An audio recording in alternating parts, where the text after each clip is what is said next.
एकाएक उनकी बेखुदी की कैफियत में सखी बीबी की कहानी उनके ख्यालों में बस गई। हर कोई इसमें मशगूल इतने अजीम मजहब कौल हो गया कि मिल मालिक की ज़िंदगी में क्या हो रहा है। सखी बीबी के इकलौते बच्चे को कोई छूत की बीमारी लग गई। उसने उसकी सारी ताकत चूस ली और कोई डॉक्टर उसकी बीमारी को पकड़ नहीं पाया। लोगों ने सखी बीबी को आगाह किया, ये मकबरे की बद्दुआ है, पीर साईं के पास जाओ। लेकिन वो अपने विश्वास पर पक्की रही। ये कहते हुए जाने से इनकार कर दिया, मुझे सिर्फ अल्लाह पर यकीन है।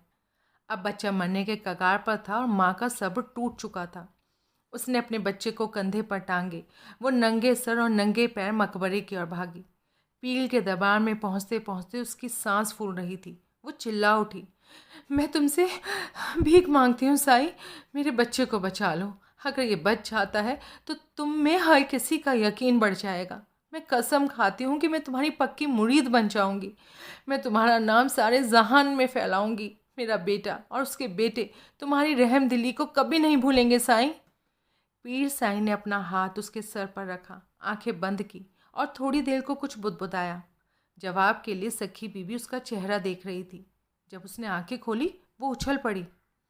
तुम बहुत देर से आई हो, ऐलान करते हुए उसने कहा, अल्लाह की यही मर्जी है। सखी बीबी ने उसे भीख मांगी कि वो अल्लाह से भीख मांगे। ऐसी कोई इबादत होगी कि आप जानते होंगे? अगर आप अपने दिल से कहें तो अल्लाह आपकी बात सुनेगा। मेरे बच्चे के लिए कुछ करो, हमें माफ़ करो। इससे पहले हमने आपकी रूहानी ताकत पर यकीन नहीं किया। मैं वादा करती हूँ कि मैं अपनी ज़िद और नासमझी की सज़ा भुगतने को तैयार हूँ। पीर साईं ने बच्चे की जलती हुई पेशानी को अपने हाथ से छुआ और फिर कोशिश की। जब उसने अपना हाथ हटाया और कहा, इसे घर ले जाओ, इसके जाने का वक्त आ गया है, तो वो लुटी पिटी माँ चीखती चिल्लाती जार जार रोती हुई इंतज़ार करते हुए लोगों के झुंड के बीच में भागी। अल्लाह, मुझे माफ़ करना यहाँ आने के लिए। या अल्लाह, मेरे बच्चे को बचा ले। ओ परवरदिगार, इन लोगों को ये दिखाने के लिए उसे बचा लो कि तुम्हारी रज़ा को कोई इंसान तय नहीं कर सकता। खुदा के कहर से बचने के लिए लोगों ने अपने कानों को छुआ, तौबा किया और कहा, मकबरे की बद्दुआ क्या उसके घर पर अब भी नहीं पड़ी है? क्या अब भी उसको सबक लेना है? ये औरत पागल है। मिरासनों ने दाई को इत्तला दी कि मकबरे जाने के लिए उसके शौहर ने सखी बीबी को बहुत सख्ती से डांट पिलाई और कहा, कब्रें ज़िंदगी अता नहीं कर सकती। मजलूमों को चूसने और उन पर जुल्म ढाने वाला कोई इंसान खुदा तक नहीं पहुंच सकता। बच्चा जब बेहोश हो गया, सखी बीबी जाए नमाज पर सजदे में गिर पड़ी और 4 दिन तब तक अपना सर नहीं उठाया जब तक कि बच्चा हिलने नहीं लगा। 5वें दिन उसने आंखें खोल दी। शामियाने खड़े कर दिए गए। उनके नीचे गरीबों के बीच मुफ्त खाना बांटा गया, जिन्होंने अपनी चादरों की गहरी परतों के बीच ठूस ठूस कर चावल भरे और अपने बच्चों के लिए उनको सीने से लगा लिया। आंखें फाड़े और मुंह फैलाए उन्होंने सखी बीबी के उपदेशों को सुना। सरसराती हुई पत्तियां खामोशी में भागते हुए सांपों की तरह आवाज़ कर रही थी। जो कुछ लोग पढ़ सकते थे उनके बीच एक पर्चा बांटा गया। उनमें से एक मेरी रसोई में नदी की मछली के इर्द गिर्द लिपट कर आ गया। इसमें लिखा था, मेरे बेटे को ज़िंदगी अता करके अल्लाह ने साबित कर दिया कि मकबरे वाले झूठों पर पलने वाले फरेबी हैं। तुम्हारे लिए दुआ मांगने के वास्ते पीरों को पैसे की दरकार नहीं होती। मकबरे के हुक्मरान अल्लाह के नाम पर तिजारत करते हैं। तुमने इसे फ़ायदेमंद बना दिया है। उनकी ताकत का स्रोत तुम हो। तुम शैतान को मजबूत करते हो। तुम इस्लाम को बदनुमा करते हो। अपने थोड़े से माल असबाब के साथ तुम नंगे पांव अल्लाह की बजाय कब्रों की इबादत मत करो। खुदा वही है जहां तुम हो। जिस खुदा की पीर इबादत करता है वो ही उसको पसंद करता है, वो हमारा खुदा नहीं। कागज़ को मैंने चूल्हे की आग में झोंक दिया। हर कोई कानाफूसी कर रहा था। हर किसी के कुनबे के लोग दावत में शरीक हुए थे, कोई जुदा नहीं। अल्लाह का शुक्र है कि पीर साईं तमाम आबादी नेस्तनाबूद नहीं कर सका था। वो बेहद गुस्सा था। मैं सोच रही थी कि वो क्या करेगा। उसने कुछ नहीं किया। अल्लाह उनको मुआफ़ करे और उन्हें बरकत दे, क्योंकि वो वही करता है जो चाहता है। उसने आजिज़ी से उन सब से जिन्होंने ये मसला उठाने की हिम्मत की थी यही कहा। उसके रुख से सखी बीबी के वाज का असर कम हो गया। मकबरे के खिलाफ बगावत एक जंगली बीज की तरह थी जो बंजर ज़मीन पर गिरा, फूटा, जड़ें पकड़ी, जद्दोजहद की और मर गया। इस खानदान के बारे में तोती के सोच से जो कुछ मेल खाता उसमें मुझे दिलचस्पी थी। मेरी बड़ी ख्वाहिश थी कि सखी बीबी से मिलने की, लेकिन मैं जानती थी वो हवेली में अब कभी नहीं आएगी। गुप्पी 12 साल की थी। वो छोटी सी लड़की बन गई थी जैसे कि कभी मैं थी। हालांकि उसके गाल अब भी मोटे थे। मुझे इनमें मेरी नानी, माँ और खुद अपना जादू नज़र आता था, एक पुश्त से दूसरी तक जाता हुआ। मेरे मन में बसी गुप्पी में एक ख़ास समझ थी। गो कि मैं उससे कतई कुछ नहीं कहती, लेकिन मैंने उसको कई मर्तबा कुरेदने की कोशिश की। क्या तुम्हें यहाँ घुटन सी नहीं लगती? गोया ज़िंदगी जैसे बड़ी चीज़ सुई की डिबिया में बंद हो गई हो। तुम्हें इसको फाड़ कर बाहर निकलने का जी नहीं करता? गुप्पी एक आहिस्ता से बहने वाली शांत नदी थी। उसने कहा, मैं अपनी ज़िंदगी से लड़ना नहीं चाहती। लेकिन क्या तुम खुश हो? मैंने पूछा। सही जवाब देने के लिए उसने लंबा वक्त लिया। मैं खुश किस बात को लेकर हूँ? और बाद में कुछ सोचकर उसने मुझे गले लगा लिया, मेरा बोसा लिया और मुझे समझाने की कोशिश की। मुझे खुशी है कि तुम मेरी माँ हो। इस चीज़ को लेकर मैं बहुत खुश हूँ। वो अपने बाप से दूर रहती। गर्मियाँ ख़त्म हुई, दरख्तों की पत्तियाँ नारंगी हो गईं, मौसम एक दूसरे के साथ मिल गए, एक खुशनुमा फ़ज़ा बन गई। साल के उन दिनों में हम आंगन के बीच में चारपाइयों पर सोते थे और पंखे हमारे इर्द गिर्द ठंडी हवा फेंकते रहते। गुप्पी, छोटा साईं और बाकी 3 बच्चे मेरे अगल बगल सोते। हमारे ठीक सामने चील की चारपाई थी। हमसे दूर सीधे हाथ की ओर अम्मा साईं सोती और उनके पीछे सोती दूसरी औरतें रिश्तेदार। पीर साईं की चारपाई बरामदे के पास थी। उसके पास रखी मेज पर क्रोशिये से कड़ी एक जाली से उसका पानी का जग ढका रहता और एक तश्तरी उसके गिलास पर रखी होती। छोटे छोटे तारे टिमटिमाते और उस चौकोर टुकड़े में भटकते रहते जो सारे आसमान की नुमाइंदगी करता था। जब चांद पूरा होता उसकी रोशनी हमारे ऊपर पड़ी सफ़ेद चादरों के भीतर झांकती और बेरंग आंगन, दरवाजे, खिड़कियाँ और उस बागी दरख्त की हर पत्ती रोशन हो जाती। रोशनी का एक गोला कभी कभी इतना नीचे आ जाता कि मैं उसे हाथ से पकड़ सकती थी, छू सकती थी। मैंने गुप्पी से फुसफुसा कर कहा, इसे अपने हाथ में पकड़ लो। चांदनी और खुशी से गुप्पी खेल उठी। चांद को पकड़ने के लिए उसने अपना हाथ उठा लिया और हैरत से बोल पड़ी, अम्मा, काश हम इस पर कूद सकते और जहाँ ये जाता हम चले जाते। अपनी तमाम कहानियों के साथ चांद फीका पड़ गया। पीर साईं हमारी ओर आ रहा था। नींद का दिखावा करती हुई मैंने दूरी जानने के लिए उसकी मुश्क को सूंघा। जब उसको मैंने गुप्पी के ऊपर झुकते देखा, मेरे दिल की धड़कन बंद हो गई। वो क्या चाहता है? उसने कुछ कहा क्यों नहीं? क्या उसे उसकी उड़ान का पता चल गया है? उसने आखिर क्या किया है? मुझे लगा कि वो मुड़ रहा है और वो उठ रही है। मेरी आंखें खुल गईं और कूद कर उनके पीछे जा पहुंची, लेकिन माँ की ही तरह वो कुछ नहीं कर सकती थी। वो बेडरूम के दरवाजे के पीछे गायब हो गए। गुप्पी चीखी।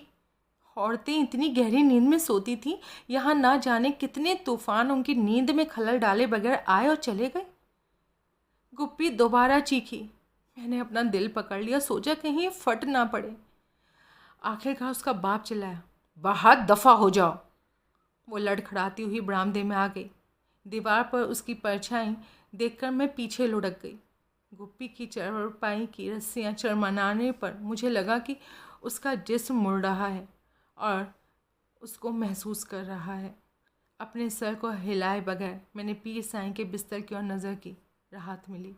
मैं गुप्पी की ओर मुड़ गई। वो नींद का बहाना बनाए पड़ी थी।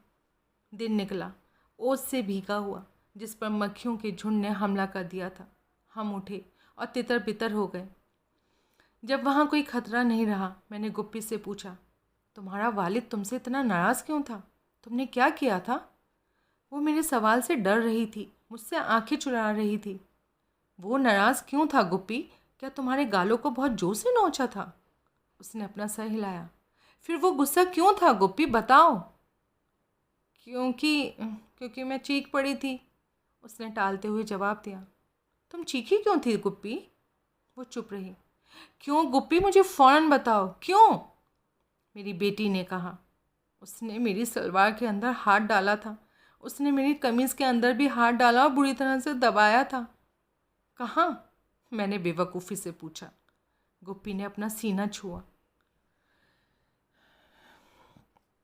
गुप्पी अभी औरत नहीं बनी थी, लेकिन उसके जिस्म ने शक्ल अख्तियार करना शुरू कर दिया था। मेरे सर से सारे बदन में, मेरे पैरों में खौफ और धक्के की लहर ऊपर नीचे दौड़ने लगी। मेसनी की अदृश्य जिंदगी, उसके बाप की हवेली में दफन, हमारी ज़िंदगी का हमेशा एक प्रेत की तरह पीछा करती रही थी। अब वो जिंदा हो गई। क्या इसकी वजह जुड़वा का पैदा होना? मुझे मेसनी की माँ का गमज़दा चेहरा याद आया। मेरे जिस्म की हर रग खिंच गई। उसकी आखिरी उम्मीद थी आंखें बंद कर लेना, और मेरी आखिरी उम्मीद? जिस हत्यारे तूफान ने शादी के बाद मुझे अपनी गिरफ्त में ले रखा था, उसने अब मुझे भंवर में खींच लिया। अब ये मुझे निगलने ही वाला था। गुप्पी के बोझ के साथ मैंने खुद को समेटा। अब से हर लम्हा जोखिम भरा होगा, हर रात खतरनाक होगी, लेकिन वो बड़े सलीके के साथ उससे दूरी बरतती रही। उसकी नज़र कब पड़ी थी गुप्पी पर? मुझे याद आया, उसने पूछा था, तुम्हारी बेटी कितने साल की है? अब मेरी समझ में आया वो उसे कैसे देख रहा था। सवाल के पीछे बदी थी, और जवाब से भी बदी ही सामने आनी थी। मैंने गुप्पी से कहा, जितना मुमकिन हो अपने बाप से दूर रहो, जब तक वो बुलाता नहीं। हमेशा याद रखो गुप्पी, हमेशा उसकी नज़रों से बाहर रहो, समझी? अनजाने में ही मेरी नज़र सूखते हुए कपड़ों के नीचे खेल रहे बच्चों की एक टोली पर पड़ी। एक पतली दुबली यतीम लड़की के लावारिस जिस्म पर जाकर टिक गई, जो गुप्पी की तरह ही शक्ल ले रहा था। यतीमड़ी को मैंने साफ़ सुथरे कपड़े दिए और उसे नहाने को कहा। मैंने एक नौकरानी को उसके बालों पर कंघी करने और ठीक से चोटी बनाने का हुक्म दिया। उस रात वो गुस्ल खाने में थी और कमरे में मैं उसका इंतज़ार कर रही थी। उसने झिड़क कर कहा, ये लड़की यहाँ क्या कर रही है? ये तुम्हारे लिए है साईं, मैं बुदबुदाई। उसके गुस्से को झटका लगा। जब मेरी बारी ख़त्म हो गई, उसने कहा, तुम जा सकती हो। मैं उस लड़की के बारे में सोच रही थी, मानो उसने मुझे सुन लिया और जवाब दिया, उसको छोड़ आओ। उसकी मंजूरी से राहत मिली। अपने पीछे मैंने दरवाज़ा बंद कर दिया। मेरे सामने यतीमड़ी की मरी हुई माँ का चेहरा कौंध गया। मैंने अपने जुर्म की लीपापोती की। तूफ़ान के आगे रहम करना नामुमकिन था। किसी बच्ची के साथ जिना ख़ानदान में जिना से कम बुरा नहीं था, या था? गुप्पी के पास आसमान के नीचे लेटी हुई मैंने कोशिश की अपनी शादी की रात का ख्याल ना आए, लेकिन मेरे कान उसके कमरे में से आने वाली आवाज़ पर लगे थे और मैं कुछ और नहीं सोच पाई। मैंने कुछ नहीं सुना। क्या उसने कुछ नहीं किया? मुमकिन है कि गुप्पी को उसकी हरकतों के बारे में गलतफहमी हुई हो। या अल्लाह, ये मैंने क्या कर डाला? उसके खौफ से वो छोटी सी लड़की शायद मर गई है। 1 घंटे बाद पीर साईं का दरवाज़ा खुला। उसने मुझे जोर से आवाज़ दी। मैं कमरे में दौड़ी दौड़ी गई। हिरन का एक जख्मी बच्चा फर्श पर पड़ा था। खौफ से उसकी आंखें फटी पड़ रही थी। उसके मुंह में रुमाल ठूसा था। उसकी कमर नंगी थी। उसके बच्चे जैसे सीने पर दांतों के निशान पड़े थे। बकिया हिस्सा चादर से ढका था। मैं हिल गई। उसकी आंखें मेरे भीतर घुस गईं। वो अपने लिए हमदर्दी और उसके खिलाफ नाराज़गी की एक झलक खोज रही थी। पीर साईं ने कुछ नहीं देखा। उसकी बगल में बैठकर मैंने उसके मुंह से रुमाल खींचा और गहरी आह भरी। जब मैंने चादर हटाई, उसके नीचे फैले लाल धब्बे पर मेरे दिल से खून बह उठा। या अल्लाह, अगर यहाँ ये नहीं होती तो यहाँ मेरी गुप्पी होती। मैं उसे खाली कमरे में ले गई। खून से रंगी चादर को यतीमड़ी ने अपने बदन पर कसकर लपेट लिया। किसी तरह से मैंने उसको उससे अलग किया।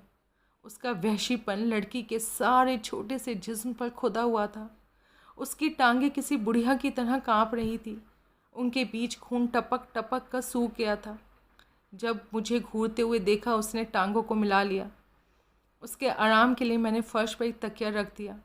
मुझसे एक बार भी नज़र मिलाए बगैर उसने अपना सर कंबल से ढक लिया। उसकी माँ की तस्वीरों के साथ गुप्पी के ख्यालों से लड़ते हुए मैं बाहर निकल आई। और कोई चारा नहीं था। वो गुप्पी नहीं हो सकती थी। गुप्पी दूसरी मेसनी नहीं बन सकती थी। अपनी चारपाई पर पड़े हाफते हुए अपने शौहर के पिचके हुए जिस्म पर आँख के कोने से एक नज़र डालते हुए मैंने अपनी चाल तेज़ कर दी और बिस्तर में घुस गई। जवाब के लिए आसमान की ओर ताकते हुए मैंने अल्लाह ताला से पूछा, या खुदा, ये कैसा इंसान है? क्या उसको इसलिए मुआफ़ कर दिया जाता है क्योंकि उसके पुरखों में एक भला था? कशमकश की कैफियत में मैंने कोई रास्ता निकालने के लिए अपने दिमाग पर जोर डाला। मैं इस लड़की को कहाँ भेजूँ? मैं किसके ऊपर एतबार करूँ? मैंने अंदाज़ा लगाना चाहा कि उसे यूं छोड़ने से पहले यतीमनी की माँ ने क्या उसे बचाने की कोशिश की थी। गुप्पी का बाप क्या उसके साथ फिर हरकत करने की कोशिश करेगा? अभी तो मैंने शेर की भूख को पूरा कर दिया था, लेकिन उसे फिर कब भूख लग जाएगी क्या पता। उसके आगे मैं अब किसको डालूंगी? मुझे ख्याल आया कि यतीमड़ी को मैं सखी बीबी के यहाँ भेज सकती हूँ। इसके लिए मैं मिरासन को पर्चा ले जाने और बात को खुफिया रखने की कसम दिला सकती हूँ और इस तरह से इस बच्ची को पीड़ से बचा सकती हूँ। लेकिन नहीं, मैं उसे जाने नहीं दे सकती। वो दोबारा गुप्पी की ओर रुख कर लेगा। गुप्पी तो कहीं नहीं जा सकती। इस कुर्बानी की वजह जिंदा और लाजिम थी। उसको गुप्पी से दूर सिर्फ दूसरी लड़की कर सकती थी। लेकिन वो कौन हो? अपने नापाक इच्छाओं को पूरा करने की जगह उसने जागीरदार की हवेली से हटाकर अपने निजी घर में क्यों कर ली? जब इतनी सारी छोटी छोटी लड़कियां रोज़ गायब हो रही थी तो उसने गुप्पी को ही क्यों चुना? उसने इसमें मुझे क्यों शरीक किया? अपने खुद की नन्ही सी बेटी को बचाने के लिए मुझे कितनी और नन्ही लड़कियों का कत्ल करना होगा? तमाम दिन मैं इस मसले पर अपना सर खपाती रही। इसको हर मुमकिन ढंग से उलट पलट देखा, उसका जायज़ा लिया और आखिरकार मैं इस नतीजे पर पहुंची, मुझे यतीमड़ी को बनाए रखना चाहिए। उसकी खैर खबर लेने वाला कोई नहीं था, उससे खतरा नहीं था। पहली दफ़ा ही वो सबसे ख़राब दौर से गुज़र चुकी है। मैं उसे अच्छी तरह खिलाऊंगी, ताकतवर बनाऊंगी कि वो ये बाकी सब कुछ झेल सके। उसकी जानिब मेरा दिल मुलायम हो गया, लेकिन जैसे ही मैंने गुप्पी के बाबत सोचा वो सख्त हो गया। जाए नमाज में मैं चीख पड़ी, या अल्लाह, माँ की हमदर्दी क्या इतनी बेरहम होती है? ये किसी गैर के लिए क्या कुछ नहीं छोड़ती? मेसनी की माँ की तरह क्या मैं अपनी आंखें बंद कर लूँ, या क्या मुझे मुंह नहीं मोड़ लेना चाहिए? उस शाम को यतीमड़ी की आंखों में एक जुनून था। वो जंगली जानवर सी लग रही थी। खौफ था कि वो मुझे नंगा ना कर दे। पाप मेरा था। खुशकिस्मती से नौकरानियों ने सोचा कि उस पर कोई नापाक रूह या जिन हावी हो गया है, लेकिन हमदर्दी और प्यार से खाली घर में उसके पति मेरे जुड़ाव से वो हैरत में पड़ गईं। मजहबी माँ के वेश में एक चुड़ैल की तरह मैंने जब उसका छोटा सा हाथ अपने हाथ में लेने की कोशिश की, उसने अपना हाथ मरोड़कर मेरी पकड़ से निकाल लिया। वो मेरी बाबत क्या सोच रही होगी, इस ख्याल ने मुझे परेशान कर दिया। मैं एक शैतान की बीवी थी, फिर भी मेरा दिल सख्त क्यों नहीं हो पा रहा था? लेकिन इसे होना चाहिए। मैं बटी हुई थी। मेरे दोनों पहलू एक दूसरे से बिल्कुल अलग थे, मुखाफिल थे। जब पीर साईं ने सुझाया कि उसको दूध और कच्चा अंडा दो, इससे उसकी ताकत वापस आ जाएगी, इस उम्मीद में कि वो उसको दोबारा चोट नहीं पहुंचाए, मैंने फुसफुसाकर कहा, वो मरी हुई सी है। उसके जवाब में रहसा शुबा ख़त्म हो गया और बहुत सी पहेलियां हल हो गईं। उस जैसियों को मैंने पहले भी देखा है, उसने कहा, और उस जैसी लड़कियां जो पर्दे से गायब हो गई थीं मेरे जहन में दोबारा वापस आ गईं। वो इस बुखार की आदी हो जाएगी, उसने आगे कहा, और मैंने सोचा काली मर गई थी, लेकिन इसकी आदी नहीं हो पाई। उसकी शैतानी कारगुजारियाँ अब सीधी हवेली में दाखिल हो चुकी थी, ठीक उसके अपने कमरे में, ठीक मेरी आंखों के आगे। मैंने अपने हाथों को देखा जो पिछले 15 साल से मेरी गोद में पड़े पसीने से लथपथ थे।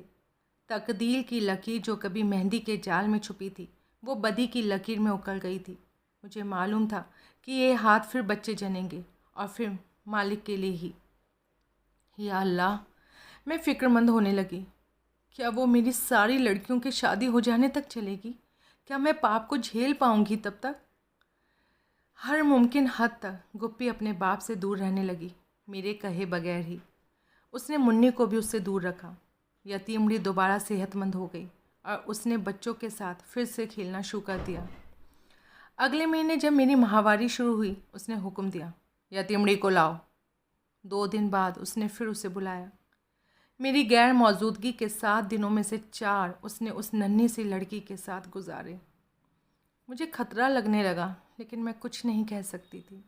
मैं ये भी नहीं समझ पाई कि अब उसको डर क्यों नहीं लगता था। खरोचों और निशानों के बावजूद उसकी आंखों में चमक आ गई।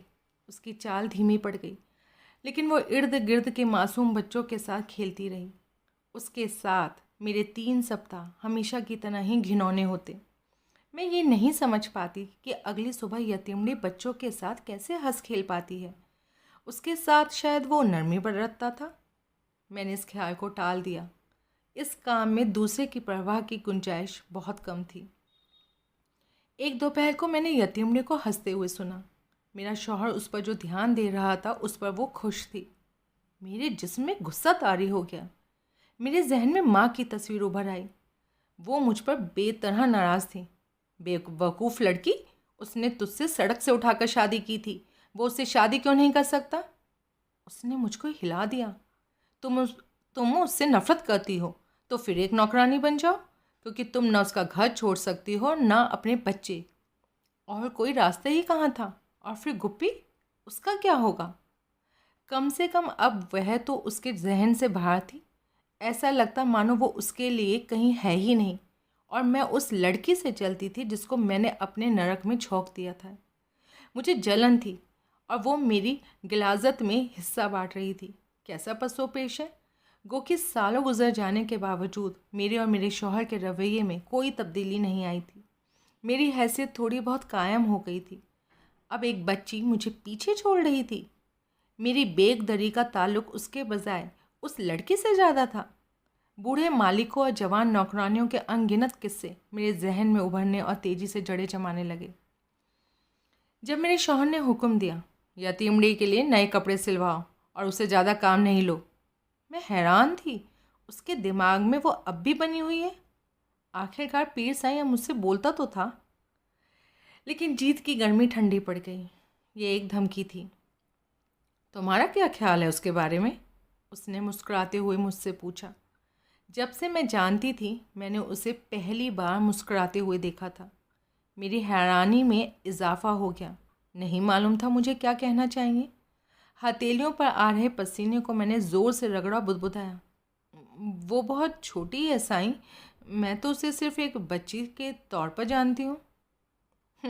जवानी जवानी होती है, उसका कोई बदला नहीं होता, उसने ऐलान किया। मुझे एहसास हुआ कि मेरे घर की सारी छोटी लड़कियां मुझे चुनौती दे रही हैं। मैं उनसे मुकाबला कैसे कर सकती थी, जबकि उम्र को पीछे नहीं लौटाया जा सकता था।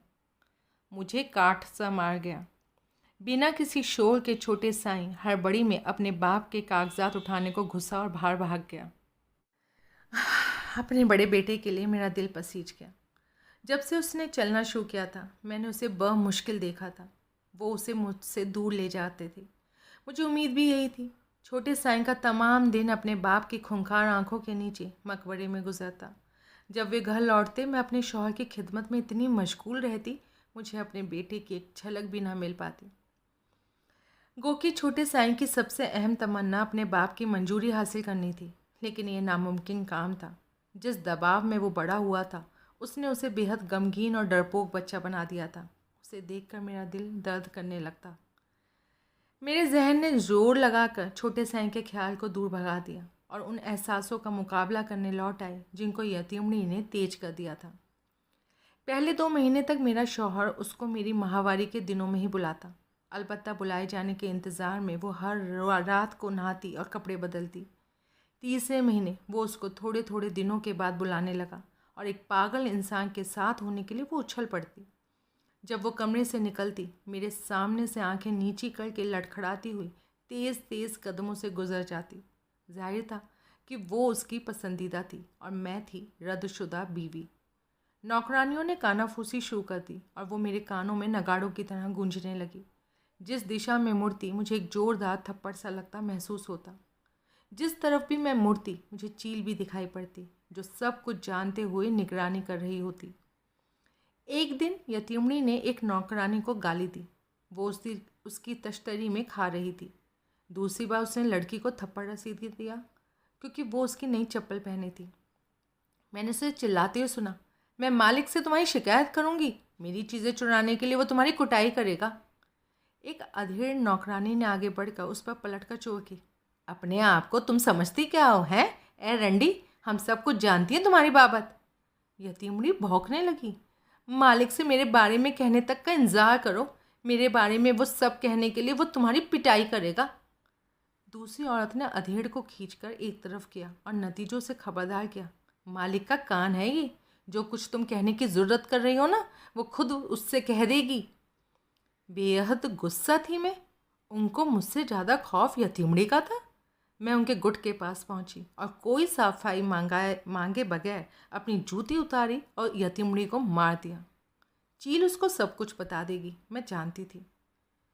कमरे में पीर साईं के पीछे पीछे आकर मैंने झूठ बोल दिया। यतीमड़ी ने नौकरानियों से उस तुम्हारी दिलचस्पी की बाबत कुछ कहा था साईं। मुझे उसकी पिटाई करनी पड़ी ताकि वो दोबारा ये ज़रूरत ना कर सके। उम्मीद है मेरी इस हरकत पर तुम नाराज़ नहीं हुए होंगे साईं।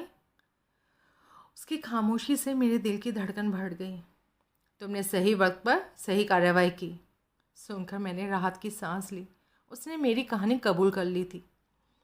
तूल देने के लिए मैंने हिम्मत बटोरी और कहा, साईं, ये लड़की नौकरानियों को गाली बकती है, गोया कि वो कोई खास हो। उसके बर्ताव से शुबा पैदा हो रहा है। बुलाओ उसको, उसने हुक्म दिया। मैं बाहर आई। यतीमड़ी ठीक दरवाजे के पीछे थी। उसके चेहरे पर फतह की चमक थी। उसके पास भी था कुछ बताने को। बुलावे पर उसे डर नहीं था, लेकिन उसके चेहरे पर आत्मविश्वास का भाव था जो कह रहा हो, उससे चाहे तुम कुछ भी कहो या ना कहो, तरफदारी तो मुझे ही मिलेगी। दरवाजे ने मुझे बाहर बंद कर दिया, लेकिन उसके हाथ की ज़ोरदार आवाज़ तुरंत सुनाई दी। मैं अपनी फतह पर खुश थी। उम्मीद, झटके और खौफ ने एक साथ मिलकर उसके बड़ बोले चेहरे को तहस नहस कर दिया। जब उसने लड़की को बाहर फेंका, वो मेरे पैरों पर गिर पड़ी।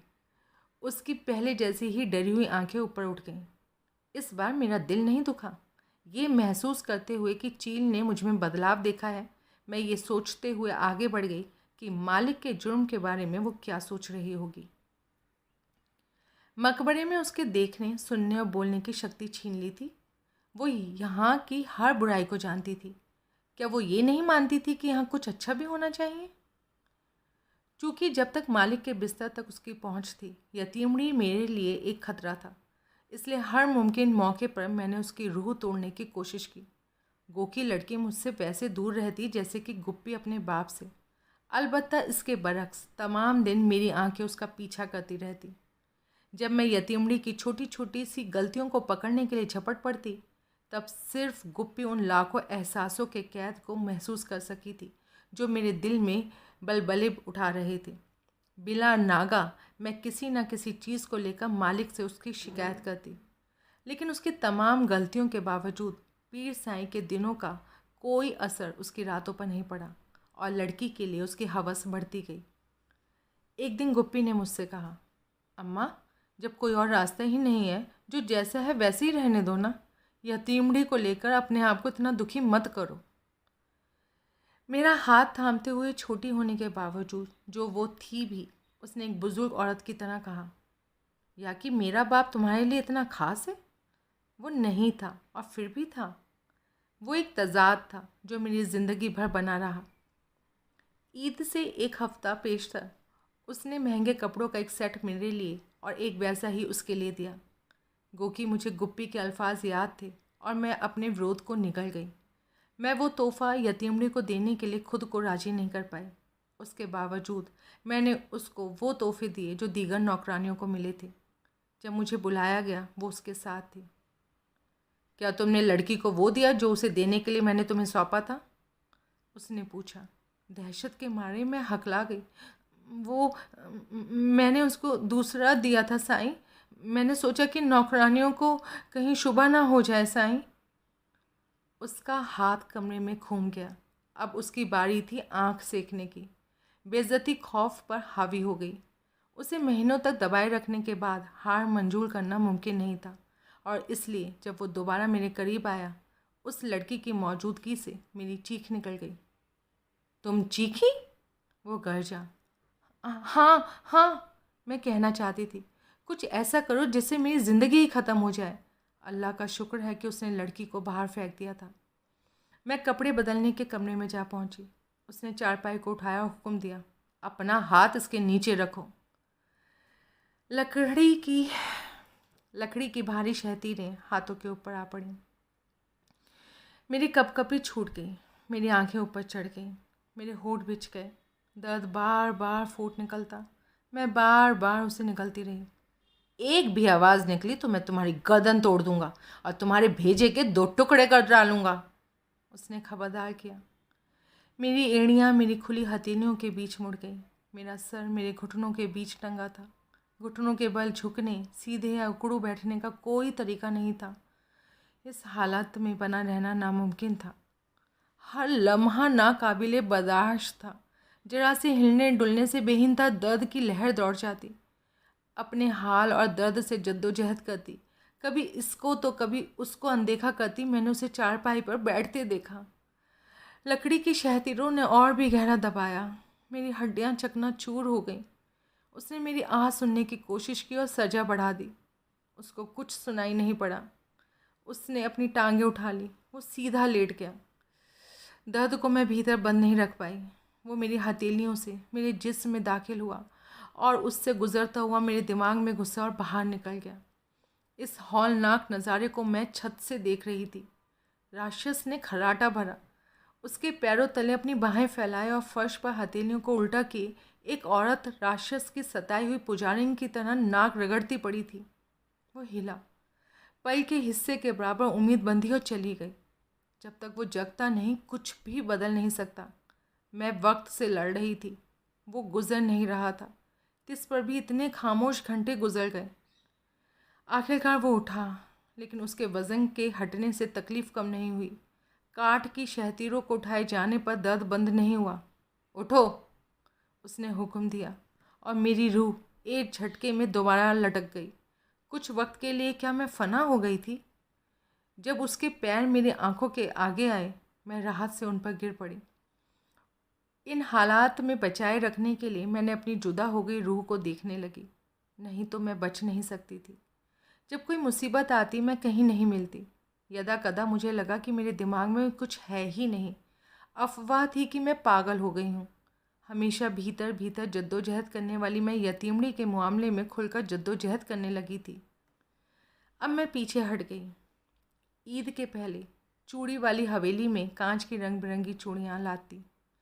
उन्हें खरीद पाने के लिए नौकरानियाँ गरीब तो थीं ही, अम्मा साई ने उनको कभी इजाज़त नहीं दी कि वो खुद को सजाएं।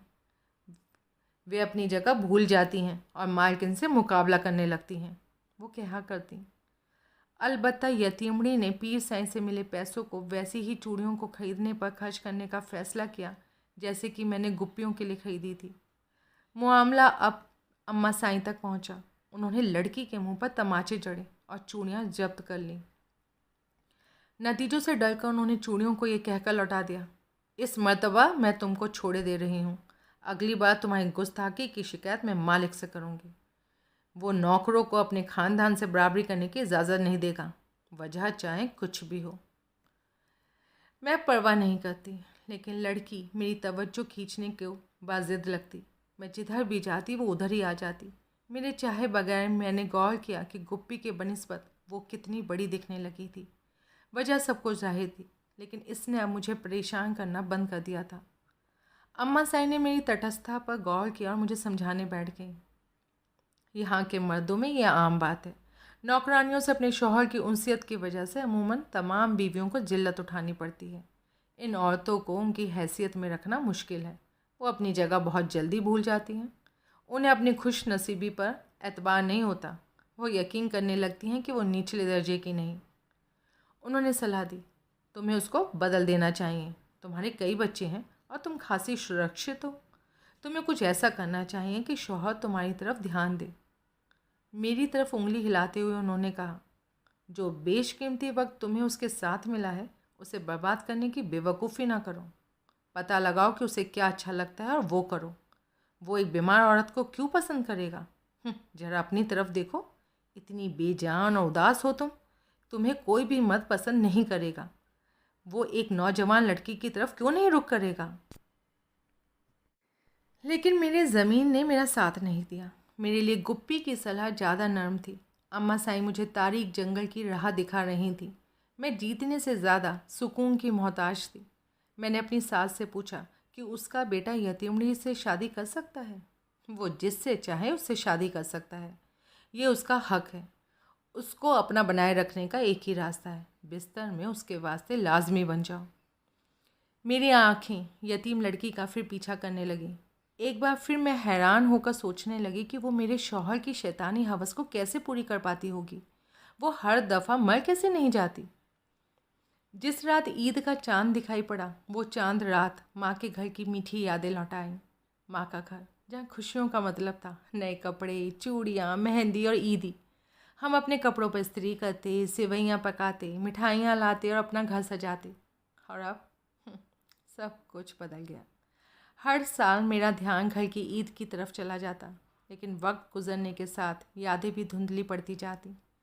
महज तिलिस्मी रोशनियाँ रह जाती और वो हमेशा बुझाती जाती, और मेरी ज़िंदगी घोर काली रात बन जाती। ये अक्स कभी धुंधलाया नहीं गया। पट्टियाँ बंधी हथेलियों पर मैं मेहंदी नहीं लगा सकी, मैं चाहती भी नहीं थी। गुप्पी ने मेरे हाथ की पट्टियाँ बदली, जबकि छोटी सी लड़की के दिखाए गए रास्ते को भूलकर मैं ये सोचने में मशगूल हो गई कि जिसमें मैंने ही उसे डाला था, यतीमड़ी ने उस पाप में अपने को कैसे ढाल लिया है। वो वो जगह ले रही थी जिससे मुझे नफ़रत थी, लेकिन मैं उसे ये जगह लेने भी नहीं दे सकती थी। मैं ये बर्दाश्त नहीं कर पा रही थी। इधर उधर से चटकीले नारंगी कपड़े मेरे सामने उछल कर आ जाते और दिल में आग लग जाती। उसकी लाल लिपस्टिक मुझे सुर्खरू कर देती। कत्थई जिल्द पर उसकी आंखें मुझे मिट्टी की तलैया में धकेलती हुई दोसियाँ भौरों सी लगती। उसके कूले इधर से उधर हिलते और बीच में ललचाने वाले ढंग से बीच में ठहर जाते। उस रात मैंने गौर किया कि उसकी मौजूदगी में वो लज्जाहीन बन गई। जब उसके पैर छूने को झुकती, तब एक मुस्कान तक छोड़ती, जल्दी से उसके जूते उतारती, उसके सैंडल लाने को दौड़ती, उनको उसके पैरों में पहनाती। इन कामों में वो मेरी जितनी ही फुर्तीली थी, लेकिन जहाँ वो खुश नज़र आती, मैं नहीं आती। पीएसआई मेरी तरफ देखता, उसकी तरफ, और फिर मेरी तरफ, उसकी तरफ, मेरी तरफ। क्या वो फ़र्क देख रहा था और मुझे खारिज कर रहा था? जिसे मैंने सूखा मान लिया था, उस पर सोते से जिल्लत फिर फूट पड़ी। दिल में सोए हुए हरे सांप की तरह मेरे भीतर जलन जग गई। उसके घूरने से मुझे बेचैनी हो रही थी। मैं गायब हो जाना चाहती थी, लेकिन मैं दरवाजे से तब तक अटकी रही जब उसने ये नहीं कहा, रुको। लड़की के हाथ में उसकी अलमारी की चाबी थी। वो विस्की की एक बोतल निकाल लाई। 2 ग्लास में डालकर उसने हर एक में ड्रॉपर से कुछ शरबत डाला और एक मुझे दिया। मुझे लगा कि पीना मेरी मजबूरी है। जब वो इसमें मज़ा लेती महसूस हुई। अब मेरी समझ में आया कि कमरे से लड़की हमेशा झूमती हुई क्यों निकलती थी। मेरे सामने एक और कशमकश खड़ी हो गई। पीर साईं की बीवी शराब पी रही थी, जबकि वो बकरी का ताज़ा दूध। यतीमड़ी अब मेरी ज़िंदगी का हिस्सा थी। वो ये कभी मेरे जहन में नहीं आया था कि उसको मेरे साथ जोड़ा जाएगा। क्या मेरी जिज्ञासा इस रात खुद को जाहिर कर देगा? लड़की के गोश्त से मेरी कमर की हड्डी में नीचे तक ठंडी दौड़ गई। उसकी निकटता से मुझे नफ़रत होने लगी, जबकि उसको मुझसे कोई एतराज़ नहीं था। उसका जिस्म गठा हुआ और सख्त था, मेरा थुलथुल और मुलायम। उसमें एक लोच था जो मुझे काली की याद दिलाता, लेकिन वो काली नहीं थी। इस बदहवासी में भी ये फ़र्क बिल्कुल साफ था। काली से मेरी नज़दीकी की सज़ा का अब कोई मान ही नहीं रहा था। धुंधलापन बढ़ता जा रहा था। इसके बावजूद मुझे महसूस हुआ कि उसकी आंखें मुझ पर हैं, उसकी बजाय मुझ पर ज़्यादा हैं। फिर मेरा सर घूमने लगा और सब कुछ नकली लगने लगा। वो होश में अब पूरी तरह खबरदार था। उसने नशे में धुत हमारे जिस्मों से खेलना शुरू कर दिया। अब हम शैतान और उसके शिकार नहीं रह गए थे। बीवी को उसने अपनी गिरफ्त में इतने जोर से कसकर लिया था कि बीवी का अपना जिस्म हर कैद से आज़ाद हो गया था। हवस तेज हो गई, खौफ गायब हो गया।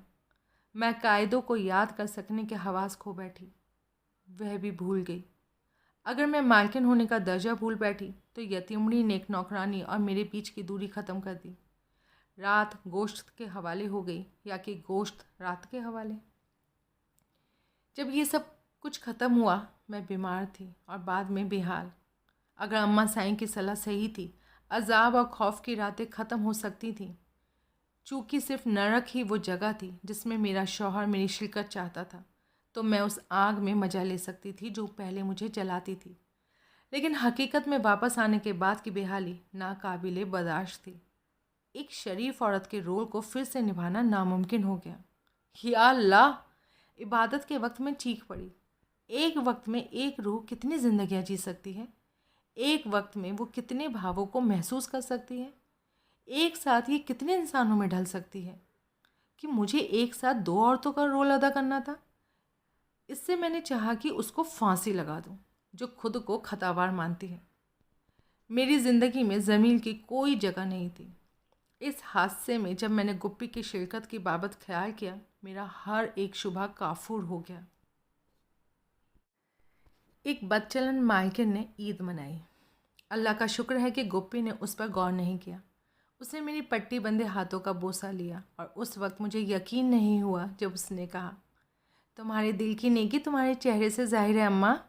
तुम अब जन्नत से आया फरिश्ता लगती हो।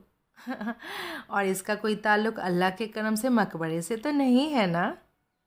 जब मैंने उसे बताया कि मैं 5 महीने से गर्भवती हूँ, अम्मा साई ने सलाह दी, ये गलत वक्त है खुद को उससे अलग रखने का। यतीमड़ी उसको पूरी तरह से काबू में कर लेगी। जल्दी ही मेरे पेट के फूलने पर पीर साईं को नाराज़गी हुई। उसने उस बवाल को निकलवा देने का हुक्म दिया।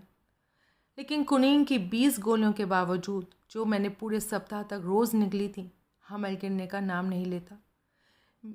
मेरी जिल्द पुराने अखरोट की मानंद सूख गई। मेरा सर चट्टान की तरह सख्त हो गया। आखिरकार जब मेरे पूरी तरह से खून आना शुरू हुआ, लड़की ने पूरी तरह से मेरी जगह ले ली। मेरा दिल डूब गया। जब एक कार में डालकर नौकरानियाँ मुझे गांव के अस्पताल ले गईं, तब मुझे थोड़ा बहुत ही होश था। मेरा चेहरा पलंग की चादर के नीचे छुपा और मेरा पेट डॉक्टरों के चाकू के नीचे उड़िया था।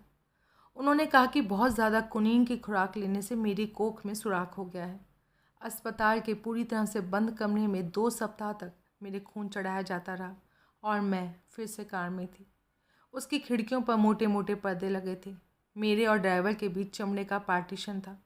जिस दुनिया में देखने के लिए मैं इतनी बेताब थी, उसकी एक झलक तक नहीं। और मैं अपनी हवालात में वापस थी। नौकरानियाँ मुझे मुबारकबाद देने भाग आईं। गुप्पी को पहला माहवारी हुआ था। वो 14 साल की औरत बन गई थी। पीर साईं ने उसका निकाह मेसनी के भाई से करने का फैसला किया। मेरी बेटी का धुंधला भविष्य बेहद नज़दीक नज़र आया। उस लड़के से मुझे डर लगता था। उसकी और उसके ख़ानदान की पिछली ज़िंदगी से मेरे दिमाग में शुबा नहीं रहा था कि वो खतरे के बीच जा रही है। जो उसके बाप की ख्वाहिश थी, उसमें उसका चाचा कामयाब हो सकता था। उसका शौहर अपनी माँ की तरह समझौता कर सकता था और उसकी बहन मेसनी इस गुनाह को शह दे सकती थी। मैं अपने शौहर से कहना चाहती थी कि गुप्पी को उस ख़ानदान में ना भेजो जहाँ कुनबे के भीतर जिनाकारी ज़िंदगी का चलन था। मैं उसे अपनी बेटी को ठीक उसी जाल में भेजने से रोकना चाहती थी जिसमें फंसने से मैंने उसे बचाया था। लेकिन मेरे भावों को शब्द नहीं मिल पाए और मेरा बोझ हल्का नहीं हुआ। मैंने सुना कि लड़के ने इस तरह की ज़िंदगी गुजारी है कि वो पूरी तरह से आवारा बन गया है। शायद शादी के कायदे उसमें ठूस ठूस कर भरे थे। यहाँ मर्द अपनी औरत पर जितना ज़्यादा काबू रखता, उसकी उतनी ही तारीफ़ की जाती। बहुत अरसे से धुंधली पड़ी याद मेरी आंखों से कौंध गई और मुझे ताज्जुब होने लगा कि ये कहाँ छुपी हुई थी। रांझा की शादी हो ही चुकी होगी। उसके खोने का मुझे गहरा दर्द हुआ। गुप्पी एक जानवर के पास जा रही थी। मैं दुखी थी। अम्मा साईं बेहद खुश थीं। अल्लाह के करम से हमारे ख़ानदान में ही इतने लड़के हैं कि हमें अपनी बेटियां बाहर वालियों को नहीं देनी पड़ेंगी। उसने चहकते हुए खुलासा किया। मेरी छोटी बेटी 10 साल की थी। हम उसको दिया कहते थे क्योंकि उसके होठों पर लगातार मुस्कान बनी रहती। वो और उसकी छोटी बहन मुन्नी गुप्पी जैसी ज़हीन नहीं थी। उनमें वो जोश भी नहीं था। जब मैंने सिखाने की कोशिश की कि कैसे उड़ना चाहिए, उन्होंने कोई सवाल नहीं पूछे। उनमें कोई कुरेद नहीं थी और उनके जहन को बेहतर बनाने के लिए मेरे पास कोई वक्त नहीं था। मैं अपनी ही ज़िंदगी में बेहद उलझी थी। उनकी तरफ से मैं जितनी लापरवाह थी, अम्मा साईं उनको उतना ही ज़्यादा प्यार करती और इसलिए दिया और मुन्नी का ज़्यादा वक्त कहीं और की बजाय अम्मा साईं के कमरे में ही गुजरता। वे हलवा बनाने, दालों की सफाई करने और आटा छानने जैसे कामों में ही मगन थी। अपनी पूरी बीमारी के दौरान और माहवारी के दिनों में मैं बच्चों के कमरे में ही सोती। वहाँ लेटे हुए मैंने गुप्पी के खूबसूरती से तराशे गए चेहरे को देखा। वो अपने बाप की तरह बिल्कुल नहीं थी। उसका सब कुछ मेरी तरह का था, जर्द और शानदार। उसका सर और कंधे तब भी सीधे बने रहते जब वो नीचे देख रही होती। मैंने उससे पूछा, शादी के बारे में तुम्हारा क्या ख्याल है गुप्पी? तुम क्या सोचती हो अपने खुद के घर की मालकिन बनने पर? उसने दानाई से जवाब दिया, क्या वो किसी भी तरह से यहाँ से जुदा होगा? और मुझे अपनी शादी की याद आ गई। मेरी सगाई ने जिस खुशी को पैदा किया था वो जुए का एक जुनून था। कामयाबी के शुरुआती इशारे जीत की गलतफहमी के साथ मिल गए थे। तिलिस्मी रोशनियां जगमगा उठीं और जब वो बुझ गईं, हकीकत ने धावा बोल दिया। गुप्पी की शादी ने कोई खुशी पैदा नहीं की। जब शादी की तारीख मुकर्रर हो गई, हम बिना कुछ किए धरे भाग दौड़ करते रहे। उसका दहेज पूरा था। उसके पैदा होने के दिन से ही अम्मा साईं सालाना आमदनी से एक हिस्सा एक तरफ रखती नहीं थी। जिन गहनों को अब मैं नहीं पहनती थी और जिसको अम्मा साईं ने बकिया बच्चों में तकसीम नहीं किया था, वे गुप्पी के लिए निकाल लिए गए। तोहफे में कोई टेलीविज़न या रेडियो नहीं दिया गया। हाँ, एक कार ज़रूर थी। कहाँ जाने के लिए, वो मैं सोच रही थी। गुप्पी की शादी की तैयारियों को लेकर सिर्फ मेहमानों की फहरिस्त की जांच करना और उसको पूरा करने का काम बचा था। मुझे अपने दहेज की याद आई और खुदा का शुक्रिया अदा किया कि उसने मुझे मेरी माँ पर बोझ बनने से कम एक मुश्किल से तो बचा लिया। यहाँ हमारी तैयारियाँ इतनी थी कि गुप्पी के बाप ने एक हफ्ते के अंदर ही उसकी शादी करने का फ़ैसला कर लिया। जब मेरी 3 बेटियाँ मेरी तरफ आईं, छिटकी, नन्ही और मेरी मरती हुई यादें ज़िंदा होने लगी। मेरी बेटी की विदाई के बाद जुदाई की बात इतनी साफ थी कि इसके लिए नजूमी की ज़रूरत नहीं थी। अल्लाह ने उनकी पाकीज़गी को बनाए रखने के लिए और बुराई मेरे दामन में डाल दी थी। ये समझौता मंजूर था मुझे। गुप्पी ने मेरी बगल में हाथ डाला और तसल्ली दी। अम्मा, मेरे बारे में फ़िक्र मत करना। मेरी ज़िंदगी आपकी से ख़राब नहीं होगी और फिर मैं यहाँ की कुछ चीज़ों की आदी तो हो चुकी हूँ। जब मैंने उससे खुशी रहने का कोई रास्ता निकाल लेने को कहा तो वो हंस पड़ी। मैं सारी दुनिया छान मारूंगी। मैं अपने शौहर की हवेली से आसानी से निकल जाऊंगी और दुनिया देखूंगी। फिर उसने मेरा दिल तोड़ दिया। अम्मा, जो तुमने चुना उसको लेकर खुद को मुजरिम महसूस नहीं करना। तुमने नामुमकिन की जगह मुमकिन को बिठा दिया।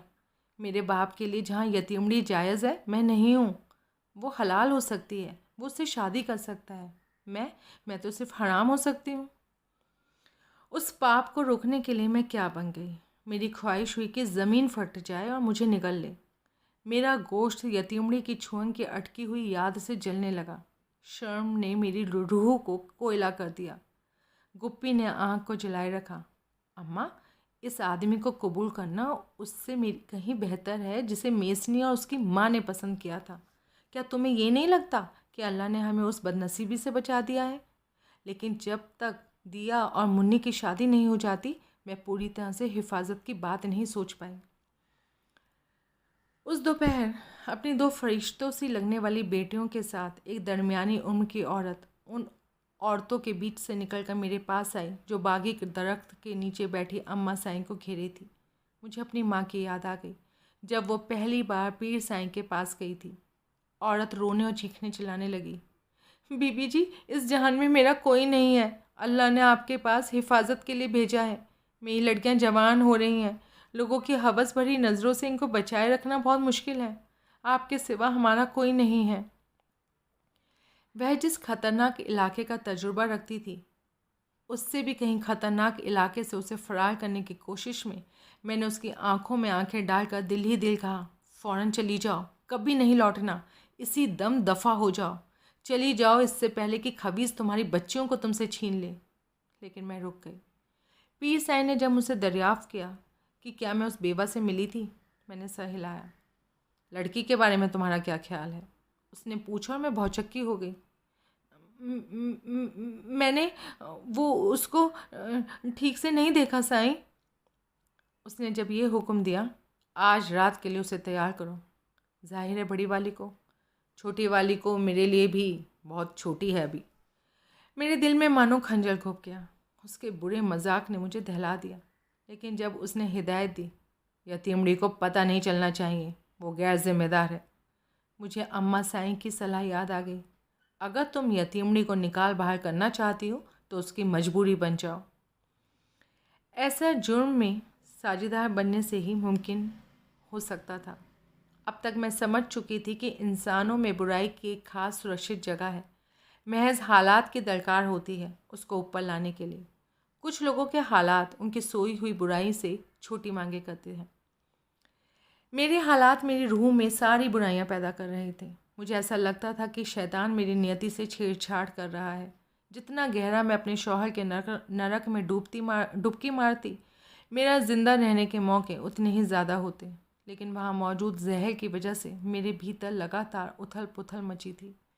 ये सब सोचते विचारते हुए मैंने तीनों की चाय में बेहोशी की दवा मिला दी और उनको सोने के लिए स्टोर के पीछे बने कमरे में भेज दिया। हमारे कमरे में पीर साईं इंतज़ार कर रहा था और मैं उनकी ओर जा रही थी। तीनों एक ढेर बने सो रहे थे। जिस बच्ची को मुझे लेना था वो अपनी माँ और छोटी बहन के बीच चिपकी सो रही थी। सब लोगों को जगाए बगैर उसको उनसे छुड़ाना नामुमकिन था। घुटनों के बल बैठकर मैंने बच्ची को इतना हिलाया कि वो जाग गई। उसने मुझे पहचान लिया और माँ को पुकारने लगी, उसे छोड़ो और आकर मेरे पैर दबाओ। मैंने फुसफुसाते हुए कहा और बेचारी बच्ची ने खुद को उनकी बाहों और पैरों से निकाल लिया। मैंने उसको अपने आगे चलाया। उसके जिस्म ने अभी कोई शक्ल नहीं ली थी। उसकी उम्र उस वक्त की यतीमड़ी से भी कम थी। वो शायद केवल 12 साल की थी। जुर्म के एहसास ने दस्तक दी। मैंने उसे ठोकर मारकर बाहर कर दिया। दिया और मुन्नी बड़ी हो रही थी और बेवा के इस मेमने को कत्ल होने के लिए ले जा रही और अपनों को बचा रही थी। पीर साईं बिस्तर पर आलती पालती मारे बैठा था। लड़की ने जब उसके पैर छुए वो मुस्कुराया। नन्ही सी परी ने सोचा होगा कि उस पर अल्लाह की इनायत हो गई। जब उसने उसे गिलास दिया, बच्ची की आंखें एहसान से भर उठी। वो अपनी माँ को ये इत्तला देने का इंतज़ार न कर सकी कि उनके अच्छे दिन आ गए हैं। ये सोचकर कि इससे मेरे चारों ओर का सब कुछ धुंधला पड़ जाएगा, मैंने उस कड़वी चीज़ को हलक से उतार लिया। बच्ची चुस्कारी भर रही थी और फिर उसने शायद गिलास का पेय फेंक ही दिया था। निकल जाओ इसे, वो चिल्लाया और उसने वही किया। वो चारपाई पर लेट गया और उससे पैर दबाने को कहा। फर्श पर घुटने के बल बैठकर उसको खुश करने के लिए बच्ची ने अपने नन्हे से हाथों की सारी ताकत लगा दी। वो दिया से भी छोटी थी। उसको पकड़े हुए मैं शैतान की माँ बनी हुई थी। जब शौक पूरा हो गया, वो सो गया और खुर्राटे भरने लगा और घुड़घुड़ाने लगा। बच्ची को मैं एक खाली कमरे में ले गई जहाँ उसने उल्टी कर दी और याद करके थरथराने लगी। खुराक याददाश्त को मिटा नहीं सकी थी। ये उसकी हौलनाक कमज़ोरी थी। उसके बाद का सदमा नाकाबिले बर्दाश्त था। जोर लगाकर मैंने रात को याद करने की कोशिश की और फिर उसे अपने हाल पर छोड़ दिया। सुबह को पीर साईं ने मुझे बेवा को देने के लिए 1000 रुपये दिए। उसको कपड़े, गेहूँ और चीनी भी देना।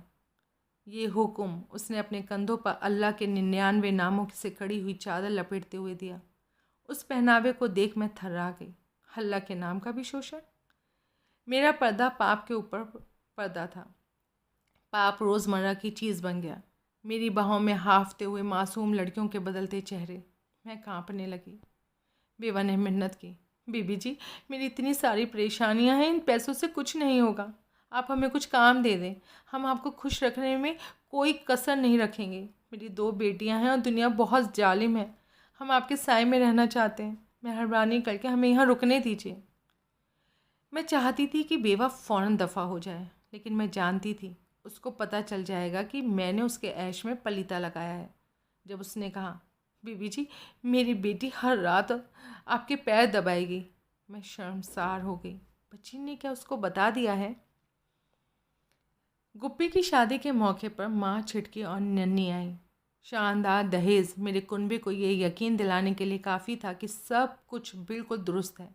बाहर जहाँ मर्द बैठे थे, मुझे पता था कि मेरी बहनों के शौहर पीर साईं के आगे सजदा कर रहे, रेंग रहे और उसकी ज़रूरत से कहीं ज़्यादा जी हुजूरी कर रहे थे। पतझड़ का मौसम था। गुप्पी का पीला लिबास दरख्तों की जर्द पत्तियों से मेल खा रहा था। सुर्ख कपड़ों में जब वो दुल्हन बनी, एक आदमी के लिए एक औरत की कुर्बानी पर मैं रो पड़ी, जैसे भाई मेरी बाहों में रोया था। छोटा साईं अपनी बहन की बाहों में सुबकने लगा। राजा जी जुदा था। उसके चेहरे पर अगर कोई भाव आता भी तो वो अपने बाप की बगल में हवेली से निकलते या इसमें दाखिल होते वक्त खुशी का होता। ये दिन खुशी का था या गम मनाने का? मेरे शौहर के ख़ानदान में बेटी की शादी के मौके पर नाच गाना नहीं किया जाता। माना जाता है कि दीगर मर्द के बिस्तर पर बेटी का रुखसत होना खुशी के बजाय शर्म की बात है। अपनी सगी और रिश्ते की बहनों से घिरी गुप्पी के कमरे से दाखिल होने वाले दरवाजे के सामने खड़ी ईंटों की दीवार तक का छोटा सा सफ़र तय किया। मुझे पता नहीं था कि वो फिर कब आएगी। इस ख़ानदान से जितनी भी औरतों की शादी हुई वो किसी जश्न या हादसे के अलावा कभी नहीं आईं। उसके पीछे चलते चलते मुझे अपने भीतर अंकुरा रहे एक बीज की याद आई। मुझे उसके पैदा होने की, पैदा करने के दर्द की, उसको दूध पिलाने की, अपनी निजी कमजोरियों के दौरान उसे पालने की याद आई। मुझे याद आया कि मैंने उसे खुदकुशी के खिलाफ और हालात से दो दो हाथ करने की तालीम दी थी और अब वो मुझे छोड़कर जा रही थी। ईंट की दीवार के पास हम लोग एक दूसरे से चिपक गए और रोए। गुप्पी के कंधे के ऊपर से मेरी नज़र चील पर पड़ी। वो हमें घूर रही थी बिना किसी मुस्कान या आंसू के। गुप्पी को अलविदा कहने के लिए जब उसने अपने हाथ सीने से नहीं हटाए, मेरी तवज्जो अपनी बेटी की विदाई के गमज़दा लम्हे पर लौट आई। एक महज 1 मील दूर जा रही थी, लेकिन मुझसे बहुत दूर जा रही थी। छोटे साईं के साथ जब उसने घर से बाहर कदम रखा, हमारे बीच का दरवाज़ा बंद हो गया। उसके लिए मैं नाचना और गाना चाहती थी, लेकिन मैंने अपनी बच्ची को एक और मुलजिम के घर में भेजा था और इसके लिए जी भर के रोना बिलखना चाहती थी, अपनी छाती पीटना चाहती थी और जी भर के आंसू बहाना चाहती थी। उस रात हवेली में औरतें भरी पड़ी थीं जो हर उपलब्ध जगह में सो रही थीं। मेरी बहनों के साथ माँ बच्चों के कमरे में सोई थीं। बेहद थकी होने के वजह से मैंने कुछ आज़ादी ले ली और पीर साईं के आने से पहले मैं सोफे पर सो गई। क्या तुम नशे में हो? वो चिल्लाया। मैं कूद पड़ी। ये रात मुर्दों की तरह सोने की नहीं है। जाओ यतीमड़ी को बुलाओ। मेरी आंखों में आंसू आ गए। मुझे गुप्पी का सवाल याद आ गया।